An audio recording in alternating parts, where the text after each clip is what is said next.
அன்பு சொந்தங்களுக்கு இனிய வணக்கங்கள். இன்றைய பதிவுல மேஷ ராசி அன்பர்களுக்கு மிகவும் முக்கியமான வீடியோ இது. இந்த வீடியோல நீங்க எந்தெந்த பிரச்சனைகளுக்கு எந்த கோவிலுக்கு போகலாம், ஒரு 4 பரிகார ஸ்தலங்கள் உங்க ராசிப்படி வீடியோல கொடுக்கப்பட்டிருக்கு.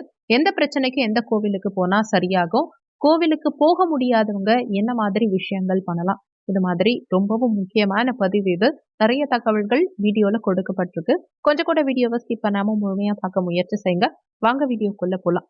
நமஸ்காரம். டிஆர்பி எக்ஸாம் எழுதுற டீச்சர்ஸ்க்கு முக்கியமான ஒரு இன்ஃபர்மேஷன். எங்க கிட்ட தரமான ஏற்கனவே டிஆர்பி எக்ஸாம்ல பாஸ் பண்ண நோட்ஸ், பெஸ்டான நோட்ஸ் இருக்கு. டிஆர்பி ஜுவாலஜி நோட்ஸ் இருக்கு. ஆல் சிலபஸ்மே கவர் ஆயிருக்கு.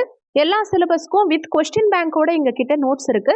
Educational psychology and general knowledge நோட்ஸும் சேர்ந்தே கிடைக்கும். தேவைப்படுறவங்க கீழே கொடுக்கப்பட்டிருக்க கான்டாக்ட் நம்பருக்கு வாட்ஸ்அப் பண்ணுங்க. முக்கிய குறிப்பு, ஜுவாலஜி டீச்சர்ஸ் மட்டும் கால் பண்ணுங்க. முக்கியமான விஷயம், நிறைய பேர் கோவிலுக்கு எப்படி போறதுன்னு ஃபோன் பண்ணி கேட்குறீங்க. இந்த வீடியோவோட ஃபர்ஸ்ட் கமெண்ட்ல இந்த எல்லா கோவில்களுடைய மேப் லொக்கேஷனுமே பேரோட சேர்த்து மேப் லொக்கேஷன் கொடுத்துருப்போம். ஓப்பன் பண்ணி பார்த்துக்கோங்க. ஒவ்வொரு கோவிலுக்குமே மேப் லொக்கேஷன் தனித்தனியாக கொடுக்கப்பட்டிருக்கு. நீங்கள் ஓப்பன் பண்ணி பார்த்தீங்கன்னா உங்களுக்கு ரூட்டும் தெளிவாகவே தெரியும். கோவிலுடைய கான்டாக்ட் நம்பரும் மேப் லொக்கேஷனில் நீங்கள் பார்த்துக்கலாம். மேஷராசியை பொறுத்த வரைக்கும் அஸ்வினி 1, 2, 3, 4 பாதங்கள், பரணி 1, 2, 3, 4 பாதங்கள், கிருத்திகை 1ஆம் பாதத்தை உள்ளடக்கியது மேஷராசி. மேஷராசிக்கு அதிபதி செவ்வாய் பகவான். வீடியோல சொல்லக்கூடிய பலன்கள் மேஷ ராசி மற்றும் மேஷ லக்னக்காரங்களுக்கும் ஆண் பெண் இருபாலருக்கும் பொருந்தக்கூடிய பலன்கள். மேஷ ராசி அன்பர்களை பொறுத்த வரைக்கும் இந்த ஆண்டு எப்படி இருக்குங்கிறதுக்கு முன்னாடி 2022, 2023 எப்படி இருந்தது, கடந்து வந்த பாதை எப்படி இருந்ததுங்கிறத பார்க்கும்போது கொஞ்சம் சுமாரா தான் இருக்கும். பல இடங்கள்ல நிறைய துன்பங்கள், துயரங்கள் அதிகமா வந்திருக்கும். போட்டி பொறாமைகள் அதிகமா நீங்க சந்திச்சிருப்பீங்க. குரு பகவானுடைய பார்வைகளும் பலமில்லாம இருந்திருக்கும். சனி பகவான் வேலையிலையும் வியாபாரத்திலையும் தொழில் சார்ந்த விஷயத்திலையும் நிறைய தடங்கல்களை ஏற்படுத்தி இருக்கலாம். ராகு கேது உங்களுக்கு ரொம்ப பாசிட்டிவ்ங்கிறது கிடையாது. ஏன்னா கலத்தர ஸ்தானத்துல கேது பகவான் இருந்திருந்தா 1.5 ஆண்டுகளா திருமண விஷயத்துல மேஷராசி அன்பர்கள் நிறைய பிரச்சனைகளை ஃபேஸ் பண்ணியிருப்பீங்க. திருமணம் ஆகாம இருந்திருக்கும். திருமணம் ஆனவங்களுக்கும் திருப்தி இல்லாம இருந்திருக்கும்.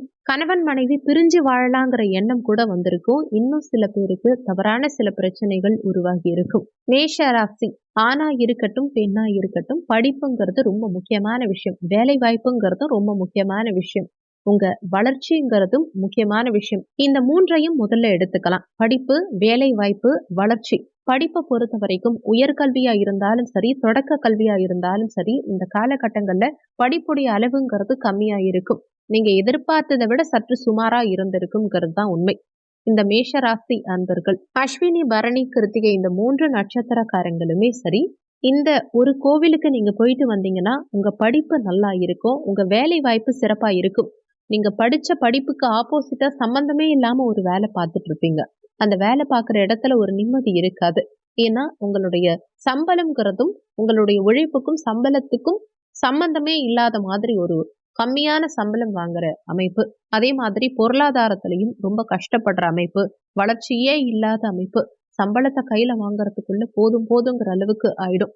அந்த சம்பளம் எப்படி செலவாகுதுன்னு கூட நமக்கு தெரியாது. வேலைக்கு போகும்போது மனம் வெறுத்து, வாழ்க்கைய வெறுத்து, எதுக்கு வேலைக்கு போறோங்கிறதே தெரியாம வேலைக்கு போறோம் இல்லையா, அந்த அளவுக்கு கஷ்டத்தை ஏற்படுத்தின இந்த வேலை வாய்ப்புல மாற்றம் உண்டாக சில சிரமங்களை சந்திக்கக்கூடிய மேஷராசி என்பர்களுக்கு வளர்ச்சி வேணும் இல்லையா. ஒரு கவர்மெண்ட் எக்ஸாம் எழுதுறோம், ஒரு நீட் எக்ஸாம் எழுதுறோம், ஒரு ஜேஇ எக்ஸாம் எழுதுறோம், ஒரு என்ட்ரன்ஸ் எக்ஸாம் ஏதோ ஒரு இடத்துல எழுதுறோம்னு வச்சுக்கோங்களேன். அதுல ஒரு முன்னேற்றம் வேணும் இல்லையா. நம்ம என்ன ஆசைப்படுறோமோ அது கல்வியிலையும் சரி, வேலை வாய்ப்பிலும் சரி ஏற்பட்டாதான் நமக்கு வளர்ச்சி இருக்கும். இந்த வளர்ச்சி இல்லாம மேஷராசிக்காரங்களால அடுத்த ஸ்டெப் எடுத்து வைக்க முடியுமா அப்படின்னா ரொம்ப கஷ்டம்தான். ஏன்னா அடுத்தவங்களுக்கு உறுதுணையா இருக்கக்கூடிய ராசி மேஷராசி. ஆனா சுற்றியுள்ளவங்க இவங்க கிட்ட அந்த அளவுக்கு அனுசரணையா இருக்க மாட்டாங்க. அதனால இந்த பிரச்சனைகள் எல்லாம் தீர நீங்க செல்ல வேண்டிய கோவில், முதல் கோவில் திருவாரூர் தியாகராஜ சுவாமி திருக்கோவில். இங்க இருக்கும் தியாகராஜரை வழிபட்டு வந்தா ஒவ்வொரு மேஷராசி அன்பர்களுக்கும் நன்மைகள் மட்டும் இல்ல, வளர்ச்சியும் விவேகமும் வெற்றியும் படிப்பும் உங்களுடைய நிம்மதியும் அதிகமா கிடைக்கும். எந்த விஷயத்துக்கு எந்த தினத்துல போலாங்கிறத பார்க்கலாம்.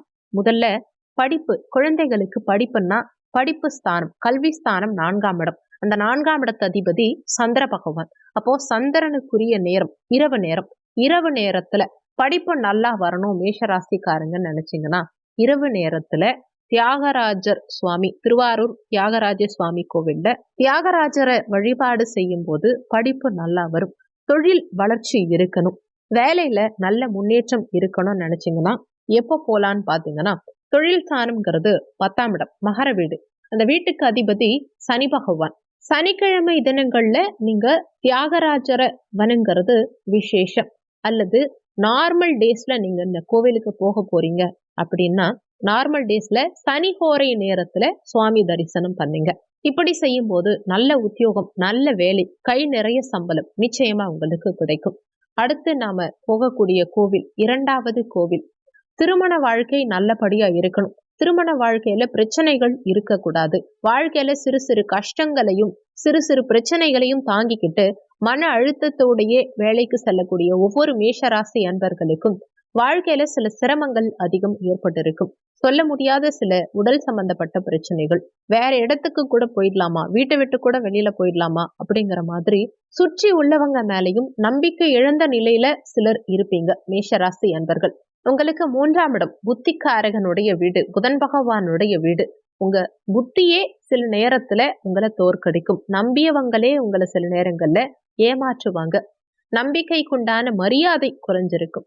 சோ நீங்க அடுத்து செல்ல வேண்டிய ஸ்தலம் திருமணம் மற்றும் நம்பிக்கை அதிகரிக்க கூடிய ஒரு கோவில், பிள்ளையார்பட்டி கற்பக விநாயகர் கோவில். ஒவ்வொரு மேஷராசி அன்பர்களும் பிள்ளையார்பட்டி கற்பக விநாயகர் கோவிலுக்கு செல்லும் போது வாழ்க்கையில எண்ணிலடங்கா சில நல்ல விஷயங்கள் நடக்கும். உங்க ஜென்ம நட்சத்திரம் அன்னைக்கு இந்த கோவிலுக்கு போயிட்டு வந்து பாருங்க, உங்களுக்கு பல திருப்பு முனைகள் கண்டிப்பா உண்டாகும்.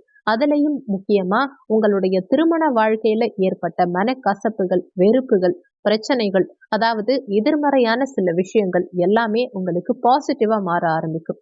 அடுத்து பொருளாதாரம்ங்கிறது ரொம்பவே முக்கியம், பணம்ங்கிறது முக்கியம்.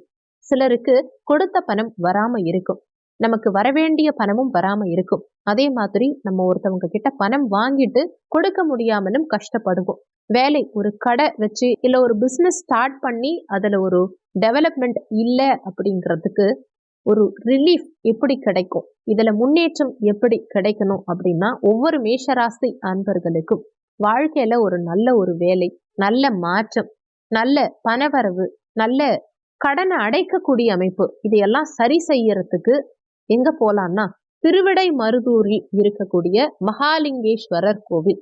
கும்பகோணத்திலிருந்து மாயவரம் செல்லும் வழியில ஆடுதுறைங்கிற ஊருக்கு முன்னாடி திருவிடை மருதூர்ங்கிற ஊர் இருக்கு. இந்த இடத்துல மகாலிங்கேஸ்வரர் கோவில் இருக்கு. இந்த இறைவனை வியாழக்கிழமை அல்லது சனிக்கிழமை, குறிப்பா மாதத்துல முதல் வியாழக்கிழமை அல்லது முதல் சனிக்கிழமை அன்னைக்கே நீங்க சென்று வந்தா மேஷராசி அன்பர்களுக்கு உங்களுடைய நீண்ட நாட்களான பல பிரச்சனை, பொருளாதார பிரச்சனை, ஒரு பொருளாதாரத்துல ஏற்பட்ட சரிவு, நீங்க பிசினஸ் பண்ணி லாஸ் ஆயிட்டீங்க, ஒரு கடை வச்சிருக்கீங்கன்னா கூட அதுல ஒரு பெரிய முன்னேற்றம் இல்லை அப்படின்னா அது எல்லாமே சரியாகி நல்லதொரு மாற்றம்ங்கிறது நிச்சயமா இருக்கும், முன்னேற்றம் நிச்சயம் உண்டாகும். கடைசியா வெளிநாடு போகணும் அப்படின்னா, அடுத்து குழந்தை பாக்கியம் இல்லைன்னா, வீட்டுல மன வருத்தங்கள் அதிகம் இருக்கு, அடுத்து உடல் சம்பந்தப்பட்ட பிரச்சனைகளிலிருந்து வெளியில வர முடியல, கொடுத்த பணத்தை ஏமாத்திட்டாங்க, நண்பர்கள் துரோகம் பண்ணிட்டாங்க, பெத்த பசங்க பேசுறது இல்ல, அப்பா அம்மா கிட்ட ஒரு பாண்டிங் இல்லாம இருக்கு, உறவினர்களே இல்லாம வாழறோம், ஏன் இன்னும் சில பேருக்கு அனாதையா இருக்கும் அப்படின்னு நினைக்கக்கூடிய மேஷராசி அன்பர்கள், உங்களுடைய பிரச்சனை எதுவா இருந்தாலும் சரி, இந்த ஒரு கோவில் உங்களுக்கு அவ்வளவு பெரிய மாற்றத்தையும் அவ்வளவு பெரிய மனமகிழ்ச்சியையும் ஏற்படுத்தும்னு சொல்லலாம். இந்த ஒரு கோவிலுக்கு நீங்க போயிட்டு வந்தீங்கன்னா கண்டிப்பா உங்களுக்கு கடந்த இந்த 3 கோவில்களுக்கு போயிட்டு வந்து என்ன ரிசல்ட் கிடைக்குதோ அதை விட தாண்டி பெனிஃபிட் கிடைக்கும். கண்டிப்பா ஒவ்வொரு மேஷராசிக்காரங்களும் இந்த ஒரு கோவிலுக்கு கண்டிப்பா போயிட்டு வாங்க. அதுலயும் இந்த ஒரு தினத்துல அவசியம் போயிட்டு வாங்க. அந்த கோவில் என்ன கோவில்னு பார்த்தீங்கன்னா, சிவபெருமான் தோன்றிய கோவில், ஆதி பழங்கால சிவபெருமான் கோவில், உத்திரகோச மங்கை. இந்த உத்திரகோச மங்கை சிவாலயம் சென்று வரும்போது எதிர்பாராத நன்மைகள் கண்டிப்பா மேஷராசி அன்பர்களுக்கு நடக்கும். அருள்மிகு மங்களநாத சுவாமி கோவில் உத்திரகோச மங்கைக்கு போறவங்க இந்த கோவில்ல போயிட்டு ஒவ்வொரு மேஷராசிக்காரங்களுடைய வாழ்க்கையிலையும் பல நல்ல விஷயங்கள் நடக்கணும் அப்படின்னு நிச்சயமா நீங்க வேண்டிக்கோங்க. அவசியம் போயிட்டு வாங்க. உங்க வாழ்க்கையில நிறைய மாற்றங்கள் நிச்சயம் தெரிய ஆரம்பிக்கும். அடுத்து இந்த கோவில்களுக்கு போக முடியாதவங்க என்ன பண்ணலாங்கிறத பார்க்கலாம். நிறைய பேர் கமெண்ட்ல கேக்குறீங்க, கோவிலுக்கு போக முடியாதவங்க என்ன பண்ணலாம்னு. உங்களுக்கு தெரிஞ்சவங்களோ அல்லது உங்க நண்பர்களோ உங்க உறவினர்களோ யாராவது இந்த கோவிலுக்கு போறாங்க, இந்த ராசிக்காரங்களா இருந்தாலும் சரி, மற்ற ராசிக்காரங்களா இருந்தாலும் சரி, இந்த கோவிலுக்கு போறாங்கன்னா உங்களுடைய ராசி நட்சத்திரம் லக்னம் அவங்க கிட்ட சொல்லி அனுப்புங்க. உங்களுக்காக அவங்கள வேண்டிக்க சொல்லுங்க. அல்லது உங்களுடைய ஜாதகம் இருந்தா அவங்க கையில கொடுத்து அனுப்புங்க. உங்களுக்காக அவங்கள வேண்டிக்க சொல்லுங்க.